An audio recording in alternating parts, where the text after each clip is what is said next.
Daemon Pawan ఓడిపోతాడు. ఎందుకంటే తను గేమ్ సరిగా ఆడట్లేదు. రీతి వెళ్ళిపోయినా కూడా గేమ్ సరి ఆడట్లేదు, ఏం చేయట్లేదు, టాస్క్ కూడా సరిగా ఆడట్లేదు. ఇప్పుడు ఈ లాస్ట్ వీక్ లో 14 వీక్ లో టాస్క్ వచ్చింది కదా, ఆ టాస్క్ ఎవరు ఇమానుయల్ గెలిచాడు. Task master Emmanuel. ఇమానుయలే విన్నరు, కళ్యాణ్ రన్నర్. ఇమానుయల్ మంచి ఆడట్లేడు గేమ్స్ లో, బ్యాక్ రన్ అంటారు. మరి ఎవరు చెప్పారు ఇమానుయల్ ఆడలేదని? ఇమానుయల్ సోషల్ మీడియాలో ఏం లేదు, నేను చెప్తున్నా ఇమానుయల్ మాత్రం ఖచ్చితంగా విన్ అవుతాడు. అది 100% చెప్తున్నా. తను ఏదైనా కానీ టాస్క్ కానీ ఎంటర్టైన్మెంట్ కానీ ఓన్లీ ఇమానుయలే. మరి ఫేక్ ఎవరు ఆడుతున్నా? ఫేక్ ఏమంటే నేను చెప్పలేను, ఆడియన్స్ చెప్తారు, ఎందుకంటే మనం చెప్పలేము. మరి ఇంకా 2 వీక్స్ ఉంది, మరి ఎట్లా ఉండబోతుంది 2 వీక్స్ లా? మీరు ఎట్లా అనుకుంటారు? ఇంకా 2 వీక్స్ ఉంది కాబట్టి, ఎందుకంటే టాప్ 5 లో వాళ్ళు 5 మంది ఉంటారు.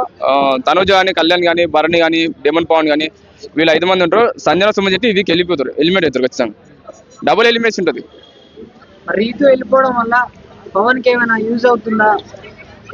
రీతు వెళ్ళిపోవడంలో పవన్ ఏంటంటే కొంచెం డౌన్ అయిపోయి అనిపిస్తుంది. రీతు ఉంటే కొంచెం ఇద్దరు కలిసి గేమ్ కొంచెం ముందుకు తీసుకొస్తారు. కాకపోతే ఏంటంటే ఇప్పుడు పవన్ ఒక్కడే కాబట్టి కష్టమే. అంటే రీతు కోసం వచ్చిన పవన్ గేమ్ లకి అట్లేం లేదు. రీతు కోసం ఎందుకు వస్తాడు? రీతుకేం రీతు ఆడాలి. కాకపోతే ఏంటంటే పవన్ వాడు కాబట్టి, తనకు పవన్ నచ్చింది కాబట్టి రీతు పవన్ తో కలిసిపోయింది. అట్లా వాళ్ళిద్దరు టాప్ 5 లో ఉంటారు కాబట్టి ఇప్పుడు వాళ్ళిద్దరు గేమ్ కొంచెం తగినట్టు అనిపిస్తుంది. వాళ్ళిద్దరు ప్లాన్ చేసి ఇమానుయల్ తీద్దామని ప్లాన్ చేస్తారు. ఎందుకంటే ఇమానుయల్ స్ట్రాంగ్ ప్లేయర్ కాబట్టి తను తీద్దామని డేమన్ పవన్, కళ్యాణ్, తనుజ వీళ్ళందరూ కొంచెం ఇమానుయల్ దించితే బాగుంటుంది అన్నట్టు ప్లాన్ చేస్తారు. అవును, ఫైర్ అవుతాడు. ఎందుకు ఇంకా లాస్ట్ 1 వీకే ఉంది కదా, తను టాప్ 5 లో రావాలంటే ఆ మాత్రం మరి ఫైర్ అవ్వాలి ఖచ్చితంగా. భరణి కొద్దిగా మన కెప్టెన్ అయ్యారు కదా, బిగ్ బాస్ కెప్టెన్ ఆపోజిషన్ ఇచ్చాడు. నాకైతే ఏం నచ్చలేదు అట్లా ఇచ్చాం. ఎవరైనా కష్టపడి కెప్టెన్ అవ్వాలి, కానీ బిగ్ బాస్ ఆప్షన్ ఇచ్చినట్టే అది బిగ్ బాస్ ఇచ్చింది కాబట్టి పర్లేదు. ఇక డిమాండ్ పవన్ ఎందుకంటే తను గేమ్ పోయింది అనుకుంటున్నా. ఫస్ట్ స్టార్టింగ్ నుంచి 8th వీక్ వరకు గేమ్ పర్లేదు, డిమాండ్ పవన్ ఒక రేంజ్ లో ఉండేది.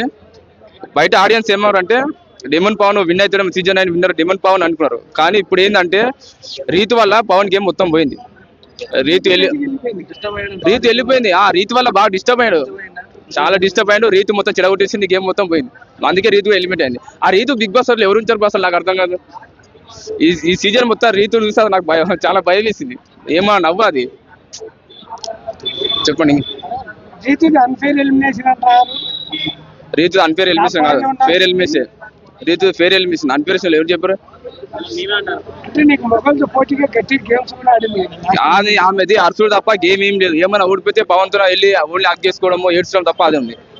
గేమ్ ఆడితే ఏడిపోద్ది. ఎందుకు ఏడుస్తారు? ఆడాలే స్ట్రాంగ్ నిలబడాలి, అది గేమ్ అంటారు. అంటే ఏమంటే పవన్ నాకు అందరు నాకే ఇస్తారు అని పవన్ తో ఏడుస్తారు, అది కరెక్ట్ గా. ఈ వీకెండ్ డెమన్ పవన్ పైకి లేస్తాడంటారా? డెమన్ పవన్ ఏమో కష్టమే. డెమన్ పవన్ పని రీతి వెళ్ళిపోయినా కూడా డెమన్ పవన్ కి కష్టమే. ఎందుకంటే వాళ్ళు టాప్ 5 లో ఉన్నారు కదా, ఇమానుయల్ ఉన్నాడు, కళ్యాణ్ ఉన్నాడు, తనుజ ఉంది. ఇప్పుడు సుమన్ శెట్టి నామినేషన్ లో ఉన్నాడు కదా, మళ్ళీ సుమన్ శెట్టి నామినేషన్ లో ఉన్నా లేకపోయినా ఈ వీక్ సంజన, సుమన్ శెట్టి ఇద్దరు వెళ్ళిపోతారు, అది 100% గ్యారెంటీ. అది నెక్స్ట్ 1 వీక్ ఉంది కాబట్టి వాళ్ళిద్దరు తీసేయాలి ఖచ్చితంగా, తప్పదు. ఇంకా టాప్ 5 లో తనుజ, కళ్యాణ్, ఇమానుయల్, భరణి, డేమన్ పవన్.